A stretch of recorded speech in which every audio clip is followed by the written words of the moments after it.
Buenas tardes, ¿me escucha? Sí, doctor. Sí, doctor, lo escucho. Yo estoy tratando de ponerlo en mi audífono, pero parece que no me quiere dejar.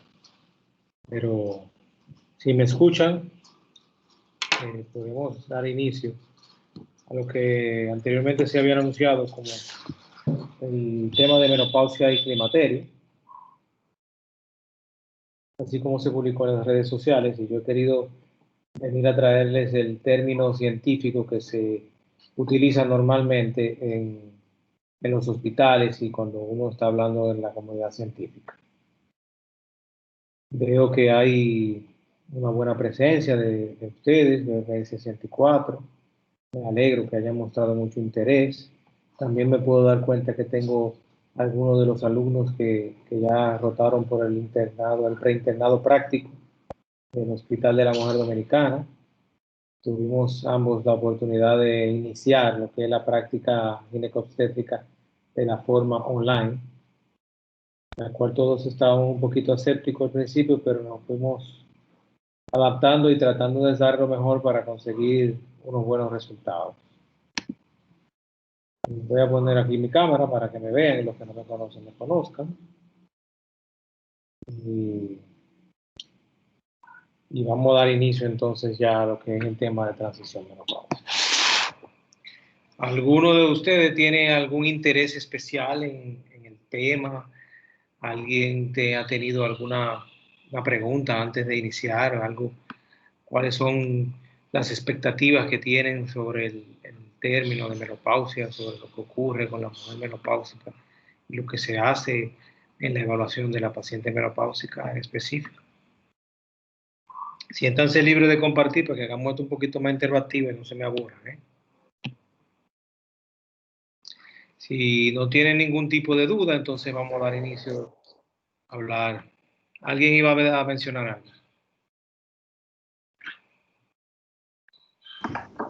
Solamente iba a mencionar, poder aclarar algunas dudas que, por ejemplo, en mi caso, que me quedó de mi materia de ginecología, poder aclararlo, o sea, resumirlo. No es lo mismo tomar un trimestre de clase que tomar 2 horas de charla que lo resume y dice las cosas más importantes y puede facilitar el aprendizaje. Muy bien. La idea es eso, que refuercen ya conocimientos vistos, aquellos que ya han rotado por la materia de ginecobstetricia, y también que aquellos que no han rotado puedan mostrar interés en algunos de los temas de ginecología obstetricia, que no solamente se trata desde el punto de vista de la evaluación de la mujer, sino que también tiene mucha relación con lo que es la endocrinología y el proceso hormonal que se vive durante este periodo. Como les mencioné, vamos a utilizar el término de transición menopáusica, no necesariamente el término de climaterio, porque esta ha sido la terminología que se ha acuñado en los últimos años. El término de menopausia y el conocimiento de la menopausia no es nada nuevo en el mundo. Desde los años antes de Cristo, en los papiros egipcios se mencionaba ya y se distinguían aquellas mujeres que dejaban de menstruar y aquellas que todavía menstruaban. Aquellas que dejaban de menstruar las denominaban como mujeres blancas y las que todavía menstruaban le decían mujeres rojas porque todavía presentaban sangrado en una etapa del mes. Hipócrates y Aristóteles también empezaron a mencionar hallazgos y empezaron a pensar que la menstruación o la menopausia aparecía en las mujeres a partir de los 50 años. Eso más adelante, otros filósofos del cuerpo hipocrático fueron también analizando y evidenciando que el cese de la menstruación ocurría entre los 35 y 50 años. Es decir, que prácticamente a lo largo de la historia todos coincidían en que la edad de la menopausia iniciaba entre los 35 y 50 años. Ahora bien, ya después de un arduo conocimiento de estudios realizados a lo largo de los años, se puede establecer claramente cuánto es el inicio y cómo es que se inicia los procesos de la menopausia en la mujer. En promedio, las mujeres tienen su última menstruación alrededor de los 50 a 52 años, en un promedio de 51.5 años, según el Colegio Americano de Ginecólogos, etc. Pero la menstruación puede ser interrumpida por una insuficiencia ovárica antes de esta edad. Es decir, hay pacientes que presentan una alteración ovárica por alguna razón externa o necesariamente por alguna condición inmunológica, que tienen cese de las menstruaciones mucho antes de los 40 años. Entonces, el término de insuficiencia ovárica prematura se acuña en aquellas pacientes que tienen menos de 40 años y empiezan a sentir síntomas menstruales. Se comportan igual que una paciente con una menopausia, donde hay a nivel sérico una elevación de las hormonas gonadotrópicas, específicamente la FSH y la LH. Como les mencioné antes, los términos antiguos, perimenopausia o climaterio, se refieren en general al periodo en el cual transcurren los últimos años de vida fértil, casi siempre a finales de los 40 y de los 50 años de edad. De manera característica, comienzan como ciclos menstruales irregulares y se extienden hasta un año de manera permanente la ausencia de la menstruación. El término más correcto para referirse a la etapa de la transición, a esta etapa de climaterio, es transición menopáusica. Y como ustedes pueden ver, por definición no es más que un periodo endocrinológico progresivo que lleva a la dama de una menstruación regular,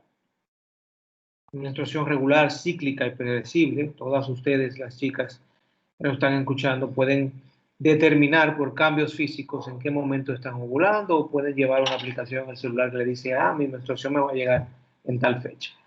En la transición menopáusica, esa regularidad se transforma porque la paciente empieza a tener ciclos anovulatorios y se presentan entonces con frecuencia de irregularidad menstrual, tanto aparición de la menstruación con ciclos de menos de 28 días o con ciclos mayores de 35 días.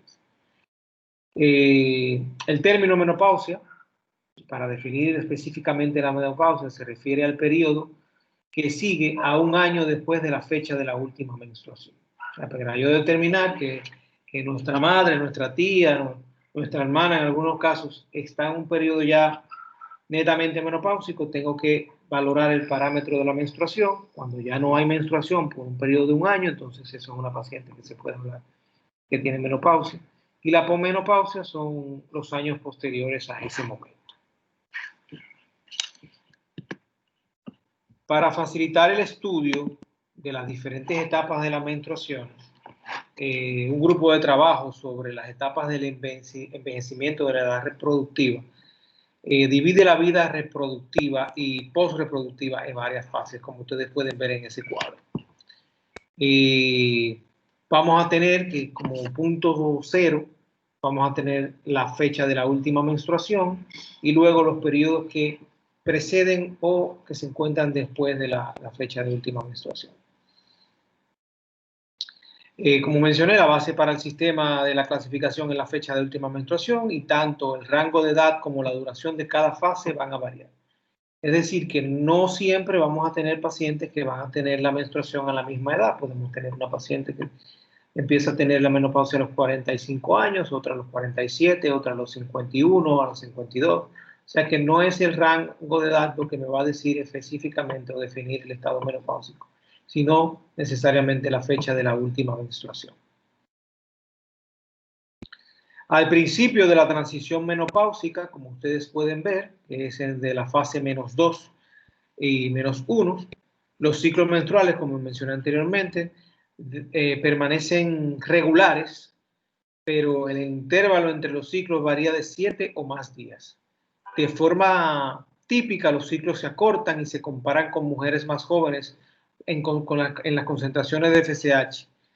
Estas concentraciones tienden en esta etapa a elevarse y por esta manera aumenta el estrógeno que se produce a través del ovario, específicamente por el estímulo de esta hormona folículo estimulante. Eso no quiere decir que la paciente en este periodo sea más fértil, sino que hay un aumento de la FSH porque hay una disminución en este periodo de lo que es una glucoproteína que se produce también en las células de la granulosa. No sé si recuerdan el ciclo menstrual, que se llama inhibina, que al igual que el estrógeno, producen un mecanismo de retroalimentación que va a disminuir entonces la secreción de FSH. No es solamente el estrógeno que cuando se eleva dice al cerebro no produzca más FSH. También la inhibina es la primera que manda ese mensaje y dice vamos a parar la producción de FSH porque ya tengo suficiente producción de estrógeno. En la paciente en transición menopáusica eso no existe. Eso es una de las causas por las cuales se producen esas irregularidades menstruales que presenta esta paciente en esta edad. Si hablamos etiológicamente, podríamos clasificar la menopausia como que tiene alguna causa específica.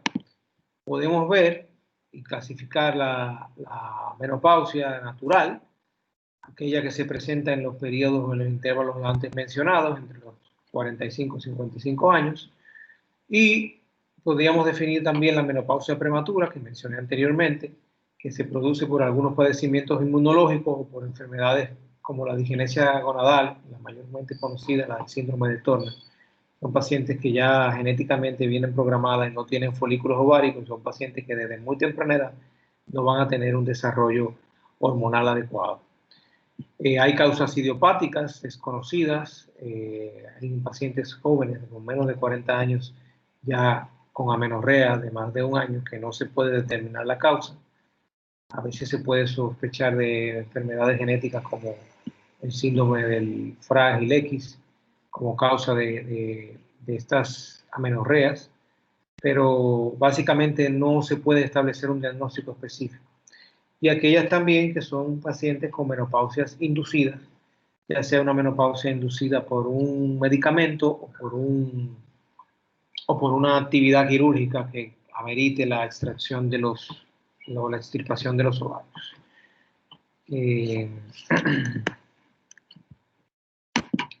Si tienen alguna pregunta en lo que yo voy mencionando el término, me pueden ir anotando o pueden interrumpirme, levantar la mano, entonces la podemos ir respondiendo, ¿de acuerdo? Los cambios fisiológicos que ocurren en la paciente menopáusica, lo primero que podemos encontrar son alteraciones en el eje hipotálamo hipófisis ovario. Estas alteraciones empiezan a presentarse principalmente o con más frecuencia a inicio de los 40 años, donde, como mencioné anteriormente, se puede ver la disminución de las concentraciones de estradiol, que es el estrógeno más activo. Se incrementan levemente y ocasionan una respuesta folicular ovárica aumentada y hay una elevación de estrógenos de manera global. Debido a la disminución de la inhibina, como mencioné, los niveles de FSH se mantienen completamente elevados porque la inhibina no tiene la capacidad de producir una retroalimentación. Las concentraciones de estrógeno casi nunca se reducen de forma importante hasta tarde en la menstruación, en la transición menopáusica. Es decir, al principio la paciente en vez de tener un hipoestrogenismo pudiera tener un hiperestrogenismo y por eso no podemos determinar cuál es la etapa específica en la que la paciente está iniciando con el cuadro. También disminuyen las concentraciones de progesterona, aún en ciclos ovulatorios normales. Por esto que hay aumento en la incidencia de ciclos anovulatorios y también de irregularidades menstruales. Y con la insuficiencia ovárica que se produce en la menopausia cesa la liberación de hormonas esteroideas ováricas y se abre entonces el asa de retroalimentación negativa, donde vamos a tener como resultado el aumento de las concentraciones circulantes de FSH y LH, inclusive 4 veces por encima del valor en una paciente normal. Otro de los cambios que vamos a tener también en las pacientes menopáusicas es que hay una discreta disminución de la prolactina. También hay una depresión mucho más rápida de los folículos ováricos, una desaparición prácticamente total de los folículos antrales y preantrales en el ovario. Y disminuye también la concentración de la proteína transportadora de hormonas sexuales en la sangre. Por ende, va a haber una mayor cantidad de estrógenos libres y de testosterona libre en algunas de las pacientes. Lo que implica en este caso que la paciente tienda, después que entra en el periodo menopáusico, a tener aumento de peso o acumulación de grasa a nivel periférico. En el endometrio de una paciente menopáusica o después de la menopausia no vamos a tener ningún tipo de actividad hormonal, por ende este endometrio se va a mantener regularmente siendo un endometrio plano.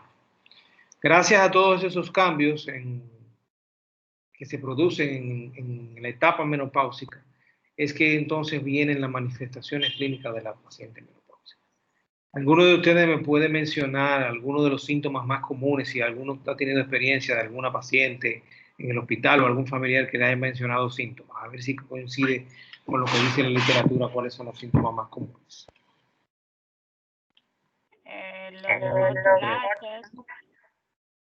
Los hot flashes, la sudoración, los calores. Ajá, las sudoraciones que presentan esos pacientes, también la dispareuria. Efectivamente, dolor al tener las relaciones sexuales.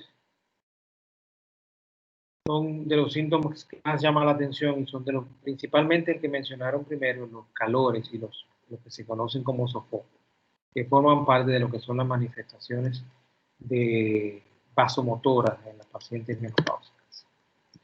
Y básicamente las manifestaciones clínicas las vamos a englobar en síntomas locales o regionales y síntomas completamente generales, porque vamos a tener síntomas por órganos, síntomas en el ovario, la atrofia ovárica es lo más común, la vulva también presenta atrofia por reducción de los estrógenos, reducción de la vagina, hay reducción también del tamaño del útero y reducción también del tamaño o del grosor endometrial. Y también hay alteraciones en la uretra, por eso estas pacientes también tienden a tener problemas como cistitis o irritaciones a nivel de la uretra. Dentro de los síntomas generales vamos a tener síntomas metabólicos, alteraciones en los hidratos de carbono, alteraciones en el colesterol, la presencia de la paciente con osteoporosis, disminución del estado de ánimo, disminución del deseo sexual y como principal la presencia de los sudores, calores o que se conoce también como sofocos. Muchas pacientes menopáusicas también debutan o coinciden sus síntomas con las pacientes hipotiroideas y estas se acompañan también entonces de problemas para conciliar el sueño, especialmente de insomnio.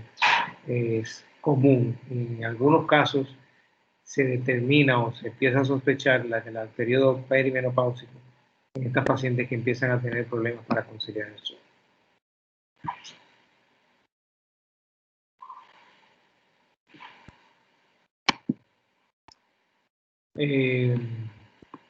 Aquí tenemos más o menos un diagrama de los diferentes tipos de síntomas que vamos a discutir. Y debido a que el intervalo de tiempo alrededor de la menopausia está caracterizado por concentraciones de estrógenos relativamente altas y acíclicas, se va a ver con mucha frecuencia y por la alteración que se produce también a nivel de la progesterona, las mujeres en transición menopáusica están en mayor riesgo de generar lo que se llama una hiperplasia endometrial o un carcinoma endometrial. Sin embargo, lo que más frecuente ocurre en este tipo de pacientes son las hemorragias uterinas disfuncionales o los sangrados uterinos anormales, precisamente por ese descontrol en las concentraciones periféricas tanto de estrógenos como la disminución de progesterona. Hay un mayor efecto estrogénico en este tipo de pacientes y no hay un efecto progestágeno que contrarreste ese efecto en el endometrio y por ende se empiezan a encontrar patologías como pólipos endometriales y también patologías como sangrados disfuncionales secundarios a hiperplasias endometriales clásicas, típicas o atípicas. Dentro de los síntomas vasomotores, vamos a tener, que es como lo describe mayormente la mujer menopáusica, son de aparición repentina. Así mismo van las pacientes a la consulta y dicen, doctor, a mí se me mete un calor que me corre desde los pies hacia la última hebra del pene. Eso, a veces yo me pregunto y diría, ¿cómo será que se siente eso? Porque diría yo que lamentablemente, pero no lo voy a sentir, pero no todas las pacientes tampoco lo sienten, pero es uno de los síntomas que se presentan primero en la paciente en etapa menopáusica. Como mencionaba aquí, son de inicio súbito, es una sensación sugestiva de un calor intenso, se puede producir enrojecimiento de la piel y de la parte superior del cuerpo y culmina con lo que sería un sudor profuso. Tienen una duración de 2 a 5 segundos, a veces de 3 a 5 minutos. y pueden durar desde que inicia la menopausia hasta 5 años. Y no es común en todas las pacientes, hay pacientes que no presentan este tipo de síntomas o ningún tipo de síntoma menopáusico o que no perciben. Otro de los síntomas vasomotores también pueden ser la palpitación, los dolores de cabeza, mareos, vértigo y la debilidad general, que por eso también en este tipo de pacientes hay que valorar el eje tiroideo, porque también con mucha frecuencia se confunde el diagnóstico en esta edad con pacientes con hipotiroidismo. Hay una disminución de los estrógenos y prácticamente este tipo de alteraciones pueden estar asociados a otro tipo de enfermedades. ¿Cuál es exactamente el mecanismo de acción que produce este tipo de sofoco? Realmente no se conoce un mecanismo específico, no se sabe si hay algún efecto que tenga que ver en la disfunción de los centros reguladores centrales del hipotálamo, que es provocada por una disminución de los estrógenos. Específicamente no hay una causa que lo produce. Por ejemplo, los estrógenos tienen una función muy importante en estos síntomas, pese a que no existe una correlación clara entre la presencia o aumento de los estrógenos y la presencia de los sofocos. Se sospecha que la supresión o las fluctuaciones rápidas de las elevaciones o disminuciones de los estrógenos pueden alterar los centros reguladores hipotalámicos, pero eso producirse los sofocos. Como les mencionaba, no todas las pacientes tienen la presencia de estos síntomas vasomotores. Hay pacientes que pasa desapercibido y hay algunos factores de riesgo de los cuales se pueden ver en unas pacientes que son las que más producen estos síntomas vasomotores. Dentro de los diversos factores de riesgo se han vinculado la paciente con menopausia quirúrgica, la paciente principalmente de raza negra y las pacientes que tienen un índice de masa corporal por encima de 22%. También se ven más frecuentes en pacientes fumadoras y en pacientes que han sido sometidas a cirugías, histerectomías con oforectomía. Estos síntomas se presentan prácticamente de repente.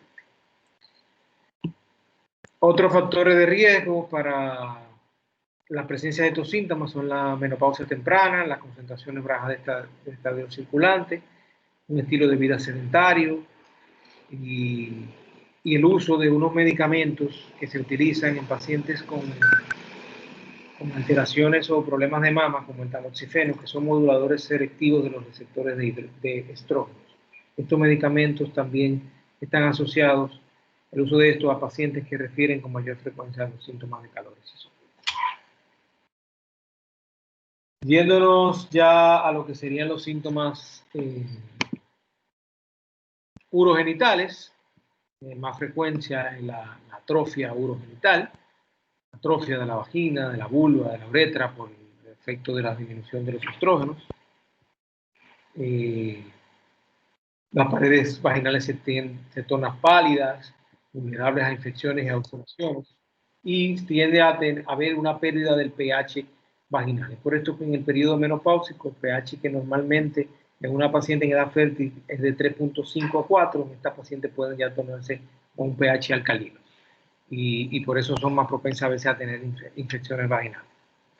Hay pérdida de los mecanismos protectores de la vagina y hay una disminución de la vascularización alrededor de los genitales inferiores y de la vulva, vagina, uretra y todo eso.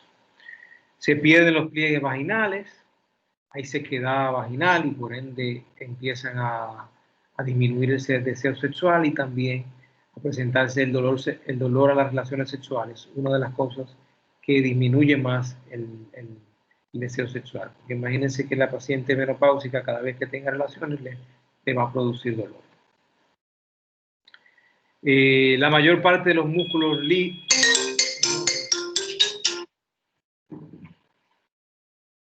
Permítanme contestar esta llamada un minuto, que dé la dirección de la...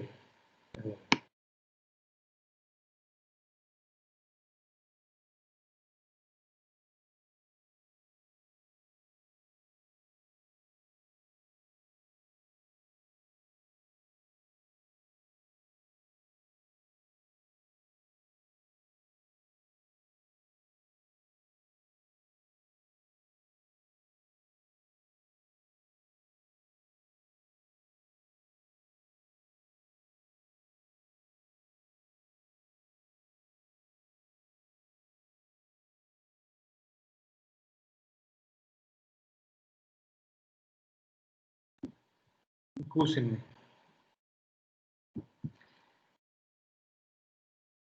Seguimos con los síntomas orogenitales. Una de las cosas que ya mencionamos anteriormente, que es principal en la menopausia, es la disminución de los estrógenos. Hay receptores estrogénicos tanto en la musculatura lisa y en los ligamentos que tienen que ver con todo el piso verde. La atrofia genital urinaria que se genera por esta disminución de estrógeno produce diversos síntomas que alteran completamente la calidad de vida de la paciente. Aparte de la dispareuria, estas pacientes pueden tener también disuria y dolor al orinar y no está relacionado con ningún tipo de infección ureteral o vaginal. Es simplemente por la disminución de los estrógenos. Es por esto que en una paciente en edad menopáusica no se puede pensar en que haya una patología infecciosa antes de valorar la calidad de ese epitelio vaginal. Verificar que existan los pliegues vaginales, verificar que no estemos en presencia de una atrofia, porque una atrofia vaginal o uretral puede comportarse con los mismos síntomas de una infección vaginal o uretral. Por eso que antes de dar tratamiento con antibióticos tenemos que ver si el tratamiento de esta paciente va a ser un reemplazo hormonal o una terapia sustitutiva para mejorar esta sintomatología. Otra de las alteraciones frecuentes en la etapa menopáusica, no sé si ustedes han escuchado que con relación a los trastornos cardiovasculares, el hombre es más propenso a tener infartos o trastornos de angina que la mujer, trastornos cardiovasculares que la mujer. Eso es antes de los 45 años, después de los 45, 50 años que la mujer ya deja de menstruar. El riesgo de la mujer es igual y eso se debe a que la mujer tiene una hormona protectora cardiovascular que son los estrógenos. Al caer la paciente en menopausia, entonces vamos a tener cambios vasculares por disminución de los estrógenos, va a haber disminución de lo que es la endotelina y aumento de lo que sería el óxido nítrico. Esta disminución estrogénica induce a un estado mayor, a una mayor propensión de vasoconstricción arterial, por ende estas pacientes ya tienen factores de riesgo para tener infarto agudo del miocardio.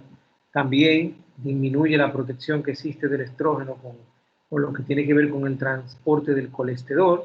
El estrógeno ayuda o es un coayudante de transporte de colesterol y evita que el LDL se deposite en el hígado o en los vasos arteriales. Es por eso que cuando hay una disminución de los estrógenos vamos a tener un aumento del colesterol total, con una disminución del HDL y por ende un aumento del LDL. Y básicamente cambios en los niveles de la oxidación de colesterol, de la LDH,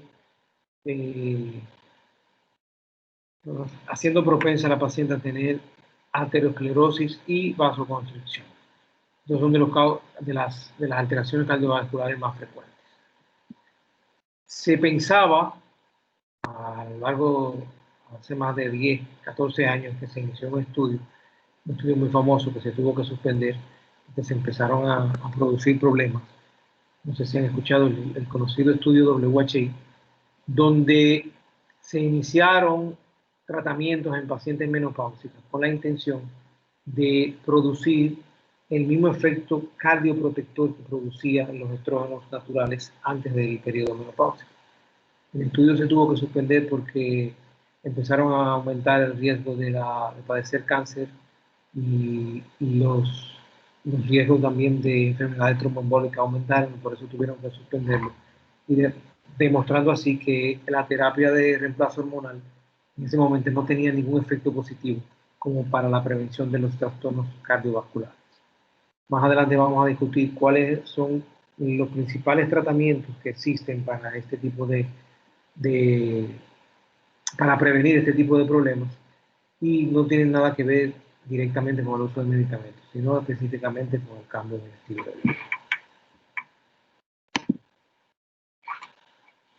Otra de las alteraciones más frecuentes es la osteopenia que se presenta en la paciente menopáusica y la osteoporosis.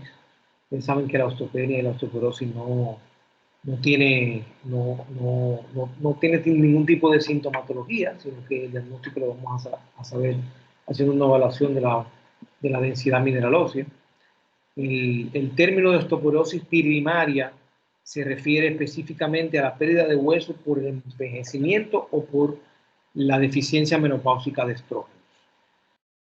Conforme los estrógenos disminuyen después de la menopausia, se pierde el efecto sobreprotector que tiene el estrógeno sobre los osteoclastos.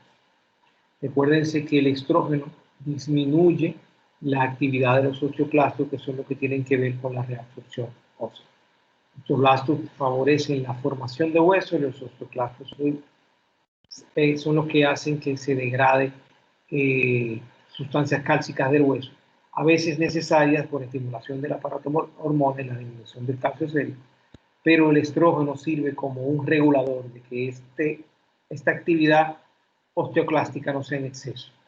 Al tener una disminución importante de los estrógenos durante la menopausia, entonces se pierde y hay una mayor destrucción ósea que en el periodo no menopáusico en la edad fértil.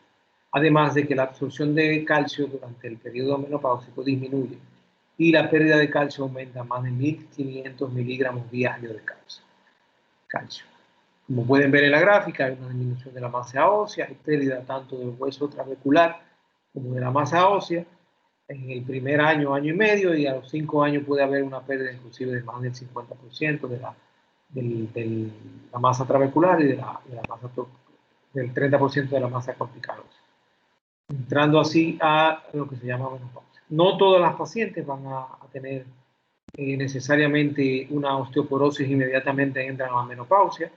Como vuelvo y menciono, la alimentación y cambio en el estilo de vida o una terapia sustitutiva puede prevenir que aparezcan estas condiciones, pero ya luego que se restablece o se establece un diagnóstico de osteopenia o osteoporosis, no hay un tratamiento que me vuelva a la paciente a un estado de normalidad. Se puede controlar, pero no se puede revertir ese efecto de la pérdida mineral. Ya después de conocer todos estos síntomas que nos queda ahora, es saber qué vamos a hacer con esa paciente menopáusica, cómo la vamos a evaluar, qué tenemos que hacer con ella. Como ustedes ven aquí, como todos sus profesores y los profesionales de la salud siempre decimos, el primer pedazo de la torta de evaluar a la paciente es la historia clínica. Conocer los antecedentes de la paciente, conocer a qué edad fue su primera menstruación. La gesta es importante porque en pacientes nulíparas es más frecuente tener menstruaciones en edades menopausia en edades más tempranas. Las pacientes multíparas tienden a tener la menopausia un poco más tarde del promedio. También conocer los antecedentes hereditarios de cada una de esas pacientes, porque también hay una relación entre la edad de la menopausia de la madre, de la abuela de dicha paciente, y así uno va teniendo una idea. Aparte también de que en la historia clínica recogemos los síntomas que presenta la paciente, que algunos no se pueden evidenciar en un examen físico y que tenemos que plasmarlo en una historia para luego tener un parámetro de cómo vamos a valorar el resultado del tratamiento que estamos administrando a esta paciente. O sea, tenemos tablas que se hacen como escalas para valorar la respuesta al tratamiento que depende específicamente de lo que habla la paciente. El examen físico importante, la posición de la paciente, la condición en la que se encuentra, una paciente que se mantiene totalmente recta, que no haya curvadas, que no haya signos o síntomas de que pueda tener algún tipo de fractura o de alteración en la columna lumbar que sea propia de un proceso de osteopenia o osteoporosis. La evaluación de los genitales, disminución de la glándula mamaria se presenta en esta paciente, hay atrofia urogenital, como mencionamos, y todo eso va a favor o sirve para determinar más o menos qué tiempo, en qué periodo de la transición menopáusica nos encontramos. Desde el punto de vista laboratorio, vamos a tener una cuantificación de las gonadotropinas, la FSH y la LH, y los estrógenos totales. Normalmente, cuando tenemos una FSH con valores por encima de 40, ya tenemos prácticamente un diagnóstico bioquímico establecido, y los valores de estrógeno en una paciente ya menopáusica establecida pueden disminuir por debajo de 50 picogramos por decilitro. También se pueden medir los estrógenos totales y estos se encuentran por debajo de 200 en las pacientes menopáusicas.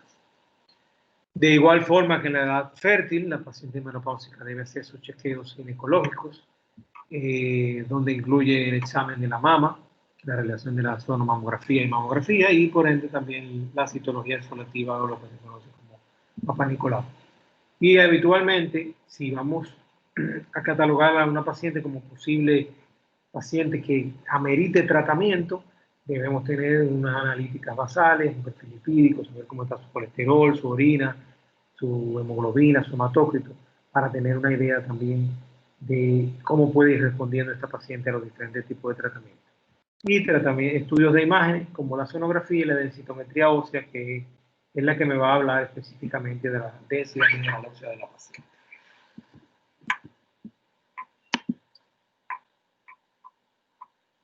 En esta charla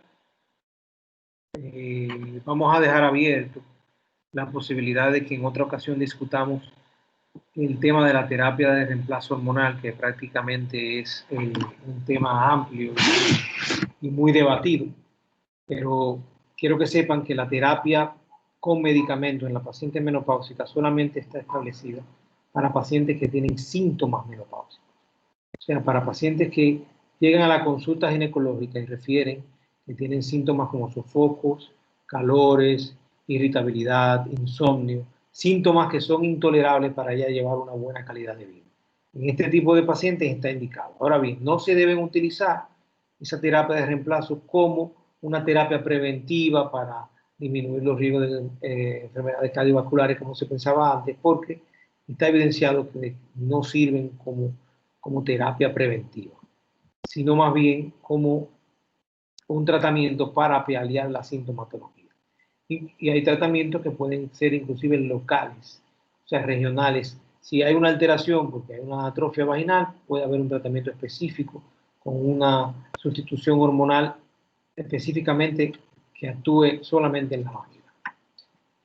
Los cambios más importantes que se los debemos recomendar a todas las pacientes son los cambios en el estilo de vida, evitar la cafeína, el alcohol, los alimentos condimentados, utilizar, sobre todo en la época calurosa, ropa ligera, con pocas capas, consumir alimentos que tengan soya, porque la soya tiene estrógenos naturales o fitoestrógenos, y permanecer, preferiblemente, si tiene pareja, permanecer sexualmente activa, porque eso puede preservar la elasticidad de la vagina y eso disminuye entonces los síntomas vaginales y uretriales que se le pueden presentar a la paciente.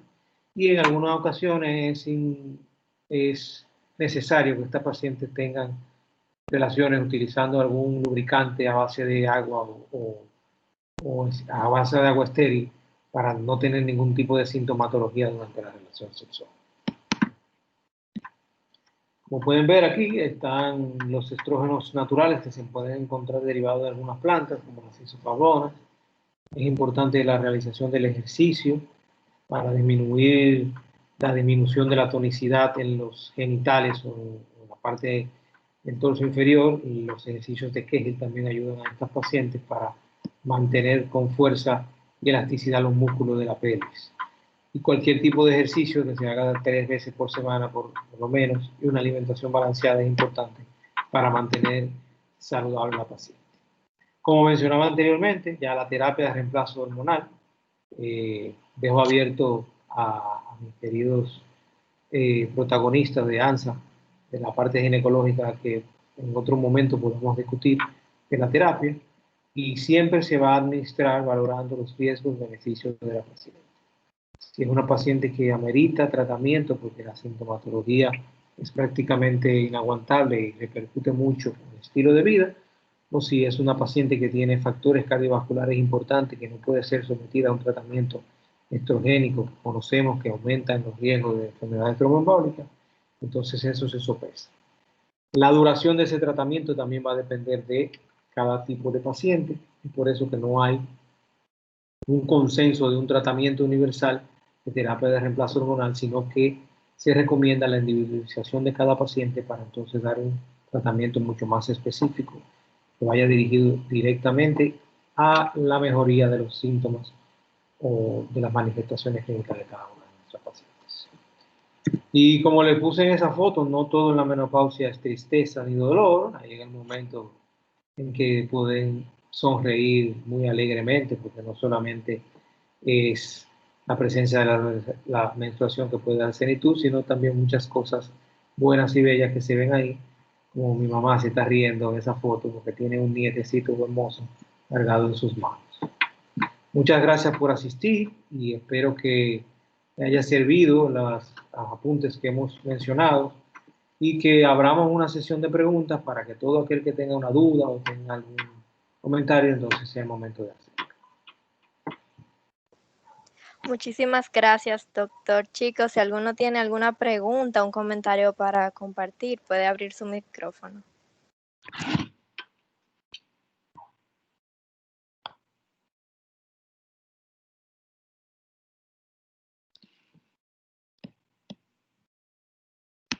Sí, doctor, yo tengo una pregunta concerniente a las personas que están pasando por esa transición hacia la menopausia.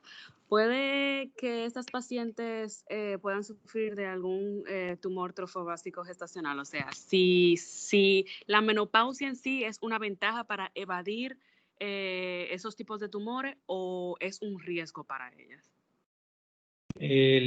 La neoplasia trofoblástica gestacional, como su nombre lo dice, es exclusiva de una gestación. Se presenta después de la presencia de un embarazo molar.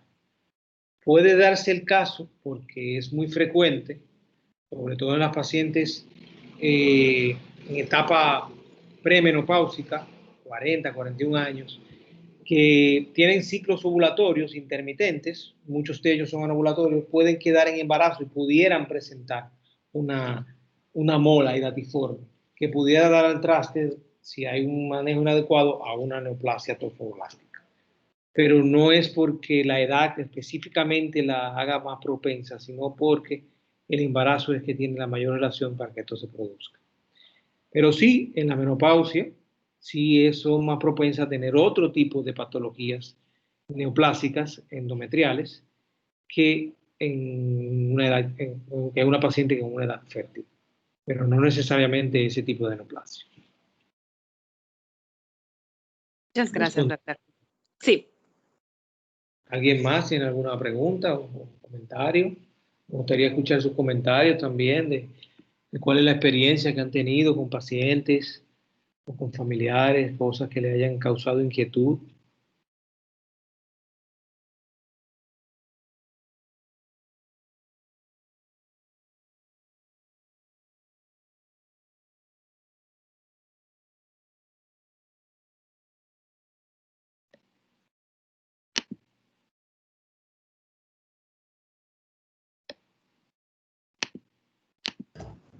Sí, doctor, muy buenas tardes. Nosotras que somos estudiantes de medicina, nuestros familiares, sobre todo nuestras mamás, siempre, como ya están cerca de presentar lo que es la menopausia, o nuestras tías, siempre vienen a nosotros con ciertas inquietudes de si es cierto lo de los bochornos o los sofocos, de cómo quizá podrían superar este cuadro o esta transición más fácil y todo eso. Según yo tengo entendido, uno de los consejos que nosotros le podemos dar a ellas sería que trataran de vivir un estilo de vida saludable, añadir rutinas de ejercicio para también mantenerse ocupadas, hacer otras actividades, porque sabemos que también por el cambio hormonal el estado de ánimo es muy variado y si ellas se enfocan solamente en esa transición, no van a poder quizá pasar esta etapa de una forma quizá más suave. Efectivamente, esa es la principal recomendación, sobre todo porque no se sabe cuáles pacientes van a tener la sintomatología o no. Sí es bien sabido que aquellas pacientes que se someten a cirugías ginecológicas donde tiene que ver con la extirpación de los ovarios, en esas pacientes que tienen esa supresión repentina de estrógenos, esos síntomas vasomotores son bastante frecuentes y son bastante fuertes. Estas son pacientes que inmediatamente hay que ponerla en terapia de reemplazo hormonal para que puedan tolerar. Pero una paciente que entra en una etapa menopáusica natural, que fisiológicamente entra en ese periodo, la incorporación del ejercicio en su estilo de vida y también llevar una vida saludable, una alimentación saludable, la va a ayudar a tolerar tanto la sintomatología como que la sintomatología sea mucho más disminuida. Solamente se debe utilizar tratamiento médico en estas pacientes cuando esos cambios repercuten en su calidad de vida y en su entorno social, porque estas pacientes pueden tener dificultad para dormir, pueden tener irritabilidad. Eso que ustedes escuchan que las pacientes cuando están peleando mucho, que por todo discuten, son pacientes que pueden tener problemas en su entorno social por esa situación. Esas son pacientes que podrían calificar para una terapia de reemplazo y corregir ese problema. Pero básicamente lo que ya tú mencionaste es la incorporación del ejercicio o la continuidad, porque lo ideal es que pues, empecemos a hacer ejercicio desde temprana edad, la continuidad del ejercicio y una buena alimentación. ¿Alguien más?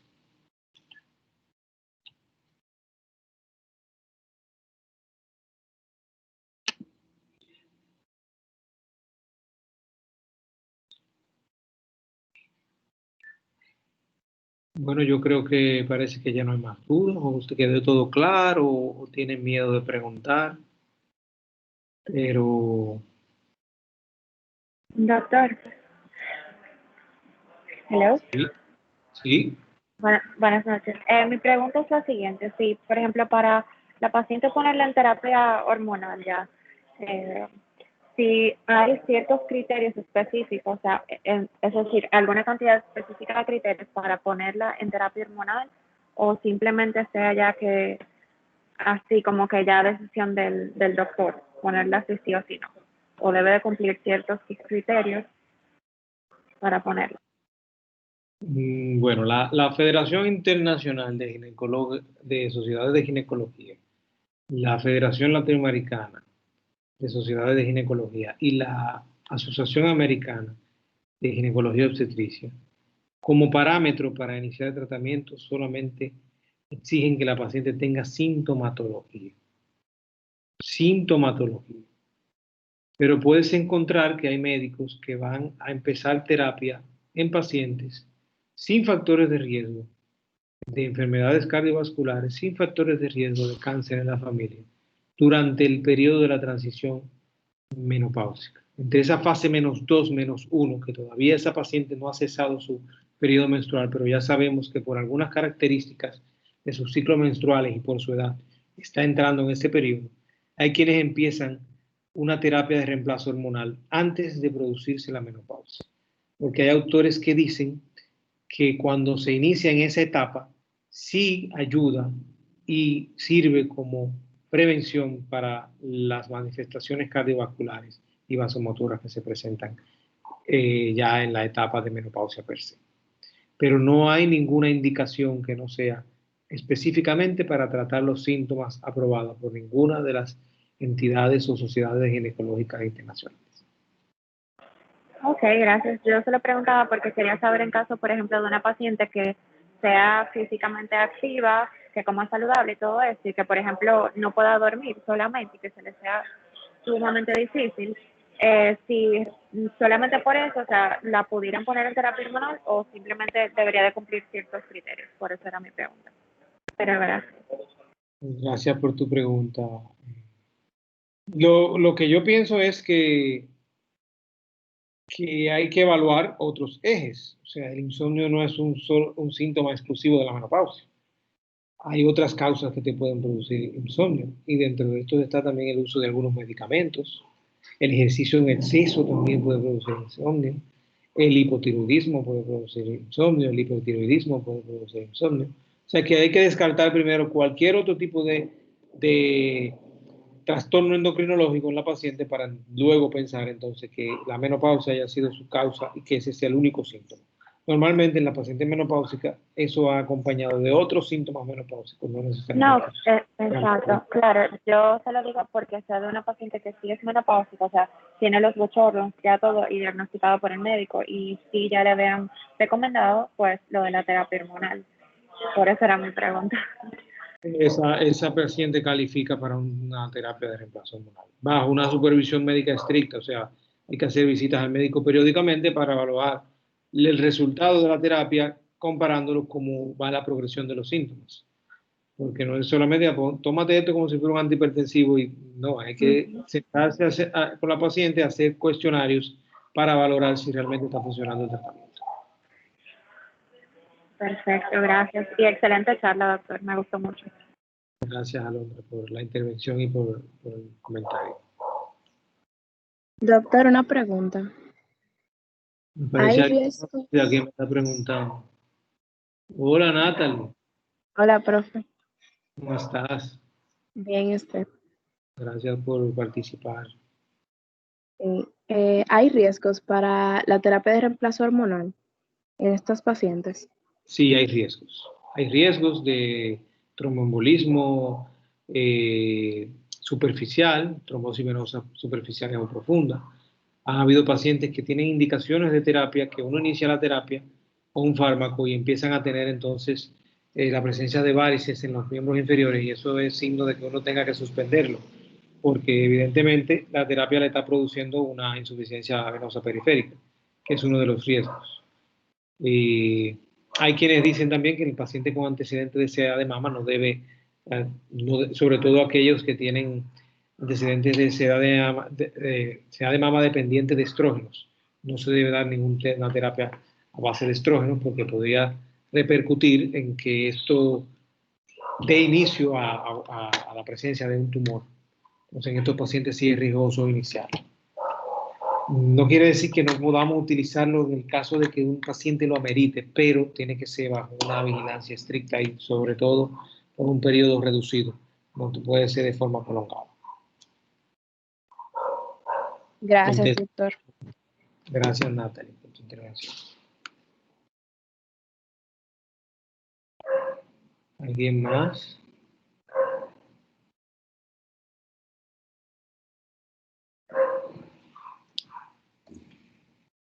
Bueno, yo creo que si ya no hay más intervenciones, podemos darle fin a la charla. De mi parte, muchas gracias por acudir al llamado de ANSA, por toda esta parte ginecobstétrica, y a la orden siempre que pueda aportar y ayudar. En esta ocasión no me tocó tener grupos de práctica de preinternado, tengo a los internos que están culminando en el hospital, pero espero ya que para el próximo trimestre pueda estar con algunos de ustedes. Muchísimas gracias, doctor, por dedicarnos de su tiempo en el día de hoy y traernos este tema. Tenemos pendiente coordinar lo de el tema de tratamiento de reemplazo hormonal para próximamente los muchachos estén atentos. Y muchísimas gracias. Pasen un buen fin de semana. Muchísimas gracias. Bye, gracias, doctor. Bye, doctor. Bye.